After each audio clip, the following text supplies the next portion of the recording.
We are back in the studio, and today we are making quilted paper tags. These are made with small square blocks, just like you might make with a real quilt, only we're going to use some paper scraps. And then we're going to make them into these lovely tags. So one of the best things about this is we're once again going to be using up lots of our scraps. Okay, so let's get started. Move these out of the way. Up in the corner there. And we are going to start with a base. Okay, we're going to start out with a piece here that measures 2.5 by 5 inches. Let me zoom out just a little bit.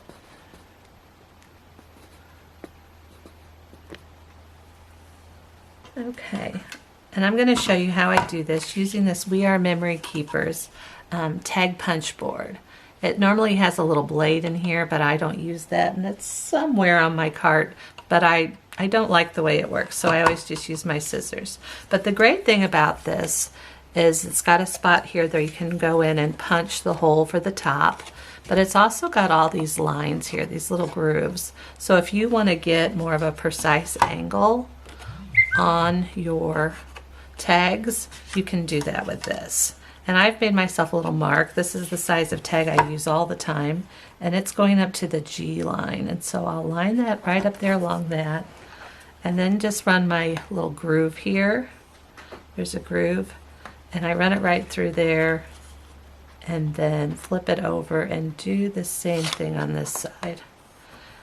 And this is normally where you'd use the little, it's a little cutter that goes in here. You would run through there, but I don't seem to ever get it to go straight. So I'm just going to use my scissors. And it's kind of a thick line when I do that, so I'm going to cut on the inside. And of course, if you don't have a little handy dandy tag punch board, you can always take this, cut one side off, flip it over, and then cut that other side off. But this works well for me, so that's how I'm going to do it this time. And then once I have that base, then a lot of times I'll just put my card behind it and cut them off. But that's going to work pretty good, and I wanted to show you how that worked. It's a fun little gadget, and I use mine quite a bit. So I think we're going to start this out by cutting our squares first. These are just little 1 1/4 inch squares that's been put on here. So I went through my stash and I just pulled out a lot of papers that I thought coordinated well together. I kind of like pinks and blues and pastels. So what I did was cut little 1 1/4 inch squares out of all of these. And I've already done that.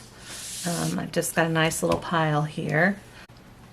So the next thing I want to do is, you'll notice on these, I've kind of got these going straight up the middle. And I want it to be like that so it's kind of even on both sides. So I am going to mark the center of this with a ruler.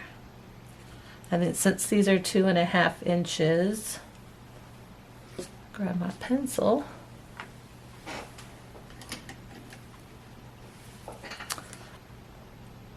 Okay, so since this is 2.5 inches, I want to go to 1 1/4. And I'll just make a mark there and kind of make one up here at the top. 1 1/4. And then I'm going to just line it up and put me a line right down the center. This will be covered up with our paper, but that way it'll be even. And then I'm just going to start picking out what papers I want to use here. Let's see. Make sure if it's got a pattern that the pattern's upright. I kind of like to coordinate back and forth, kind of doing.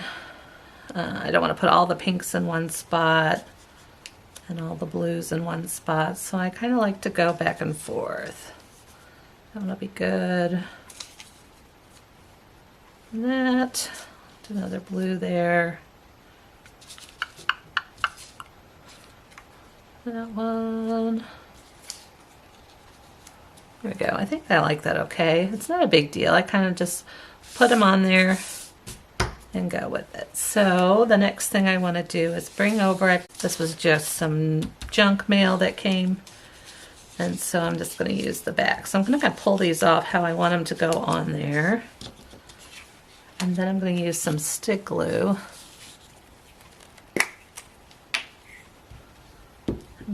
Cover the back of this pretty good.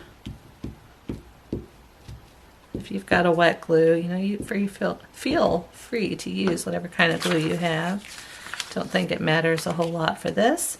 But I'm just going to start lining these up on here, right with my center. And you'll notice these hang over just a little bit over the edge, and I did that on purpose in case when I was cutting them, if I accidentally cut any of them a little bit short, it wouldn't matter because I can always cut more off the edge. I prefer to do that than come up with a piece that was a little bit too short.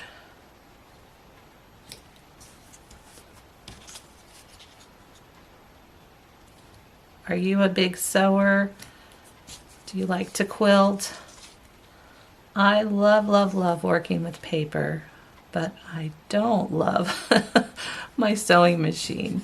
Sometimes I like to pull it out and mix, you know, the sew on paper. I like doing that, and I used to make some little dresses for my girls sometimes, little things when they were little, but I do not enjoy sewing as much as I enjoy paper. I've got a little bit hanging off the edge there, but that's okay. We're going to cut that off and it will be okay. We'll do that right now, actually.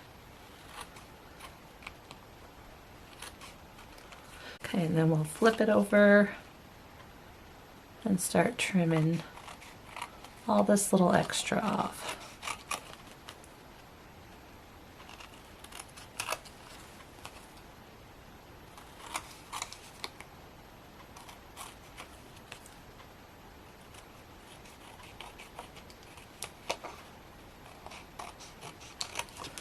Okay, so there we're to that point. Move this stuff out of here.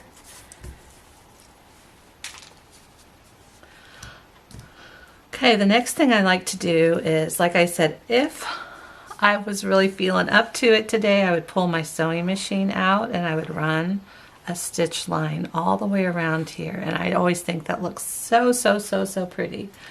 But I don't think I'm into that today. So I'm just going to use, this is just a Bic pen, and I'm going to put some fake little stitches all the way around here.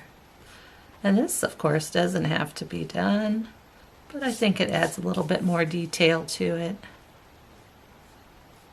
And like I said, if you've got your sewing machine handy, in my craft room, mine is not always set up, and it takes a while to get it all out and get it threaded and all that stuff. So I am not going to do that today.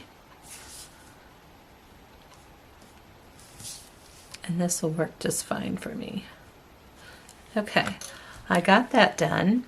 So the next step that I want to do is I'm going to run this through my embossing machine. Let me pull this up a little bit closer. If you can see, it's got a little bit of detail on it. It's a little bit raised. And so I'm going to do that by using this folder here. I like using this for any of them that I do to make a quilt look. So I'm going to pop this right in the middle. I'll run this through my embosser and I'll be right back. Okay, we just ran it through there. We'll pull that out. And does that give that the prettiest look? Of course, use whatever kind of little folder you might have, you know, some with bumps or squiggles, or just go through your stash and see what kind of embossing folder might work well for you. Okay, I've got that done, and you'll notice on these, I've kind of got a background behind it.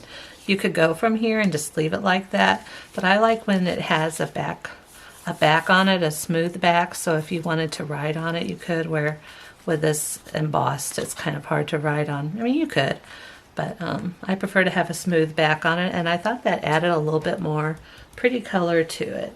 So let me grab, I've got a little pink scrap here that still matches that, and I'll grab my glue paper, move all this around here so I got room. And I'm just going to glue, find a spot that's not glued on, and use my same glue stick.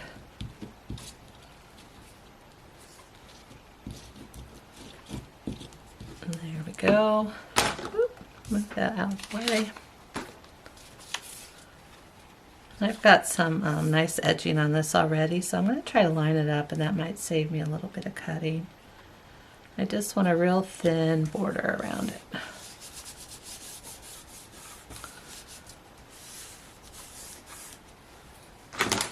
And I'll use my scissors, and I'm just going to trim my own edge here.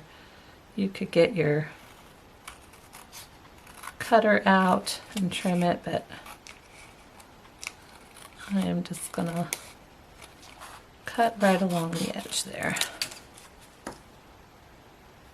Trying to keep it even.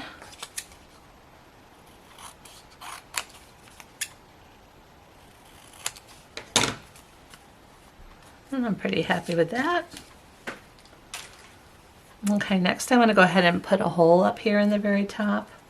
And I've just got an old one here, so I'm just going to use it as my pattern.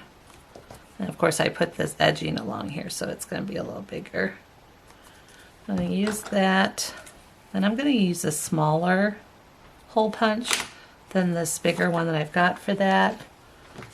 This one's a little bit smaller, and it's going to fit that brad that I'm going to use in a bit a little better. Alright, there's that part.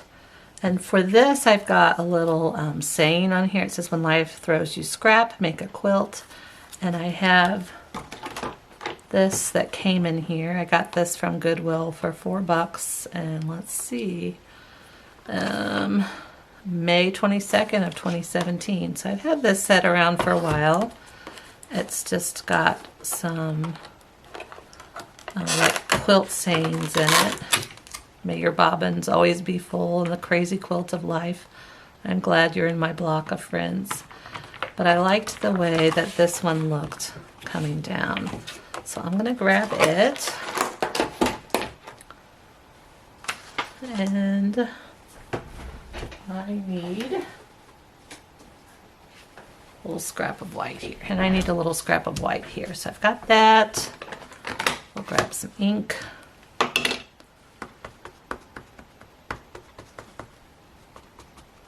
I'm going to get that in there pretty good. This one's just from Stampin' Up. Turn this around because that's got a jagged edge there.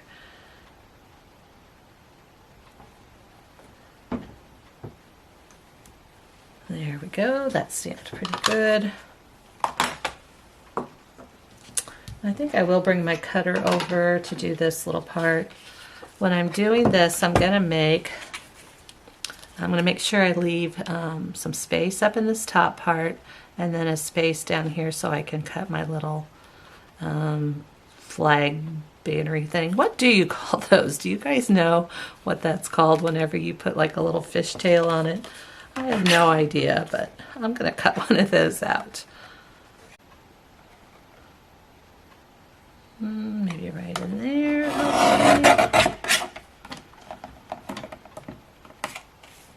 Okay. That looks pretty good, I think.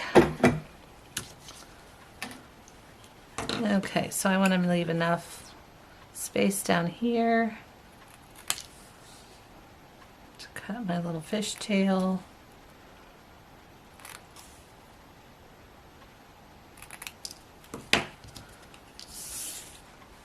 And then up here, I'm going to leave enough space to come in and punch a little hole for my topper. Alrighty, next I have on here, I've inked the edges just a little bit because I think it kind of softens it up compared to just putting it on there like that. So I've just got some distress ink I'm going to do that with.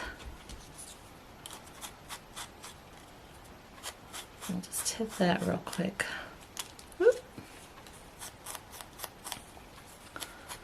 Not going real heavy. I want it to be pretty soft. And then if you really like the distressed ink, of course, as you do it, you can even go over the top of this and distress it all, but I didn't do that this time. Right, that's going to be my top part. So now I'm going to use a piece of white cotton string that I have. This is about 10 inches. I'm going to fold it in half. Alright, let's line up those two pieces. Put that through. And then I'm just going to grab the loop there and pull it through. And then for the final touch of this, I've got just a little brad that I'm going to put through. I think it matches pretty there.